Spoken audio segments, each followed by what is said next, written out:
we're gonna get to where you're at right now, but I've been meaning to talk to you for a while now. Like this whole like decision to just go full-time comedy, live in a van, give zero fucks. Like you went from Seattle to living in New York, and like how did that work? Because it's your experience was different than a lot of people. Like you you weren't really working when you were there, right? Yeah, I mean, I started out working at Surrett Metalworks, which is like a metalworking company. They make spiral staircases and stuff. So I was working when I first got there. I was living in Sunset Park and I was doing like 2, 3 mics a day and traveling 40 minutes to go home and get to mics and stuff.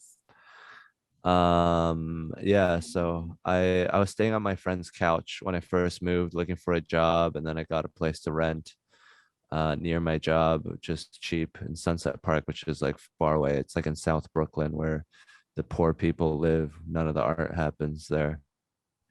But yeah, I had a job and then eventually was like, I don't want to work that much. It just takes away from what I actually want to do, and it doesn't give me anything besides like, social credit. So I just quit and bought a minivan for $700 and started living in the back of a minivan in January in New York City in a sleeping bag. How did that Yeah, go? it was fun.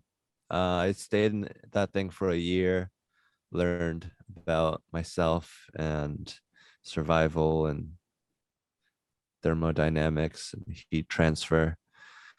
Yeah, like keeping yourself warm was a fun, exciting challenge. And it's just like going back to the basics. Like it costs too much to have someone else build my home for me.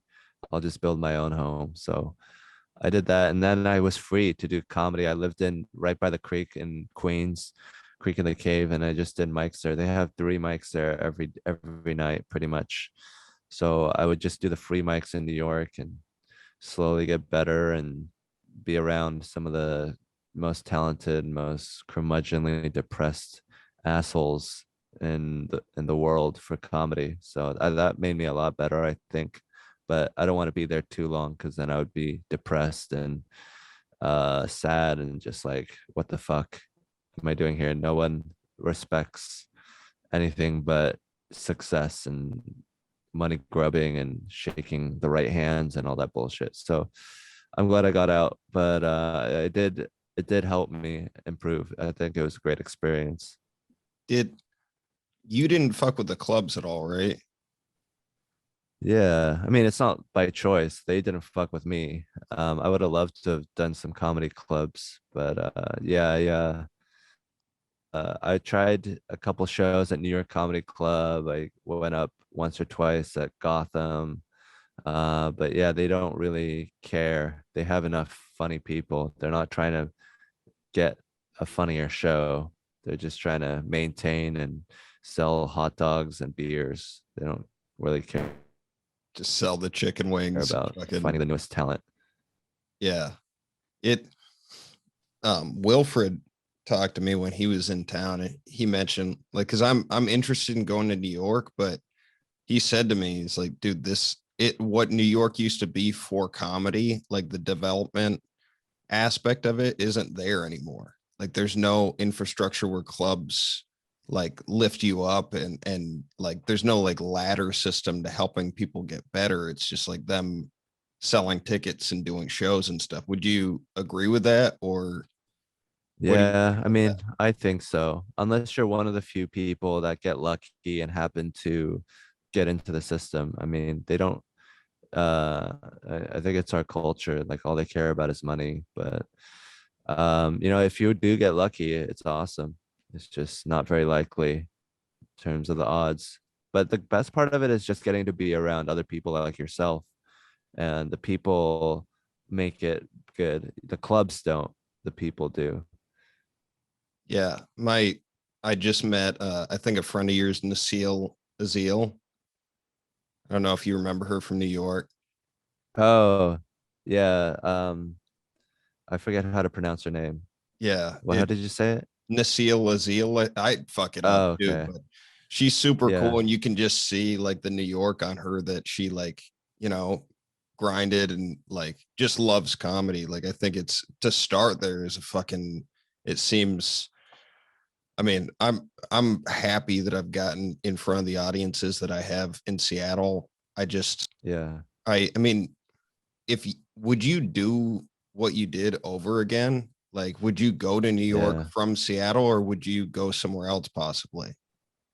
I mean, this was pre-pandemic, so yeah. What other options are there? I could just go to another middling city and not get any success, or I could not get any success in New York with a small chance that I might have success, and also get a lot better because just being around that many talented people is great. But um, I feel like if you stay in New York too long, or if you're the wrong type of person, then you're intimidated by all the talent around you, and you don't work on your own talent. You just try to make it by cheating or getting lucky. So then you just turn into this like businessman kind of comedian, and you don't work on your personality. You just become a husk of a person, just trying to climb the ladder. And I think that's a danger of being in New York too long. As long as you are happy enough and creative enough to actually pursue your skill, then I think you should be in New York to get better, and then hopefully you can get successful there, or you can move to another city and start working the road or something. Mhm.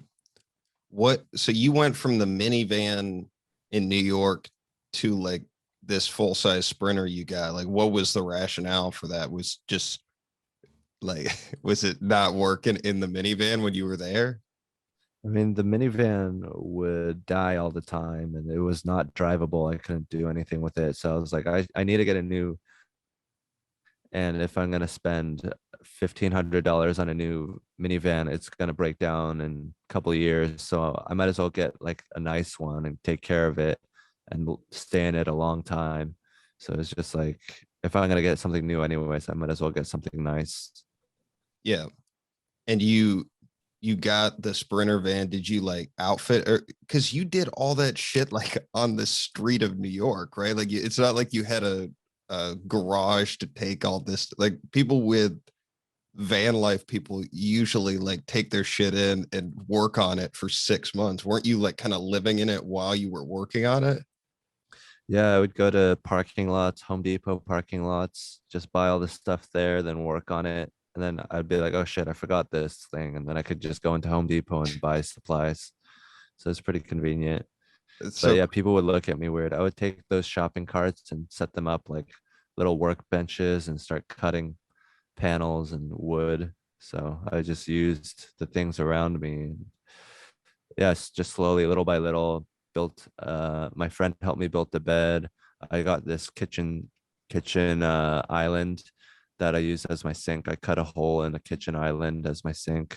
I got it in Coney Island for free because like having a van, you can just pick up a lot of bulky items that people want to get rid of. So that was convenient. like after doing this, would you, are you happy with the choice to do it? Because that's a big fucking Yeah, investment to go I'm from. still living in it. It's 3 years later. I'm still in it in this thing.